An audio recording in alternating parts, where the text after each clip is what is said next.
Richard had worked for National City Bank as the youngest vice president they ever had, and then had his own company, realized that he needed a graduate degree. So he came to the school. Scott Cowan came on as the dean of the school, and together had ideas. One of them was to do executive education, which had not been done.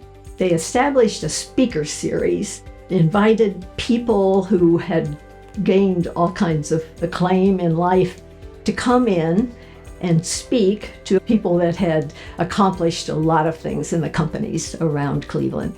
We had Henry Kissinger, Alexander Haig, Barbara Walters, George Bush.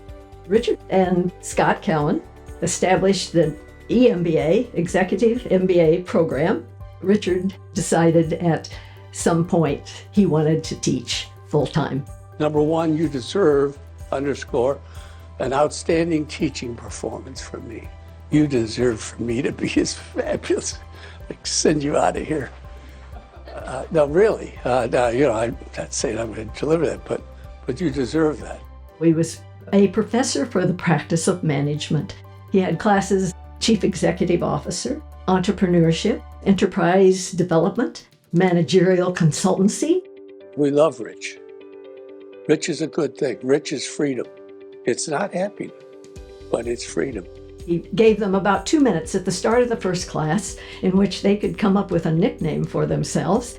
And he introduced himself. He was Gorilla. He wanted them to call him that, and they did. And he knew the nickname of every student in this room. What he had planned were live case studies. He would bring people in who could answer the kind of questions that these students were going to need as they went forward. He brought in Mort Mandel, Mal Mixon, had Invacare, Michael Foyer, who had Office Max. And at the end of the class, he instructed them they were to stand up and give a standing O to the guests that were coming in. The guests just felt like they had really hit a home run.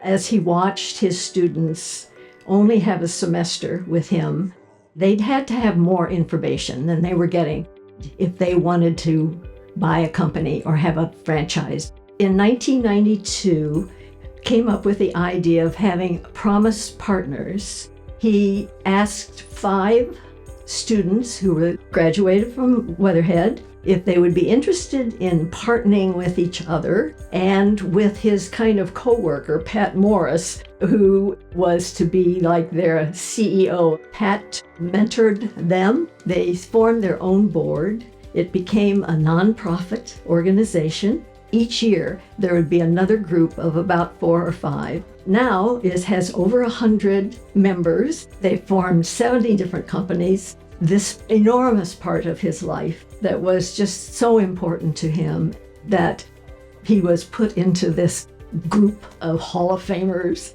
It just is very meaningful to me.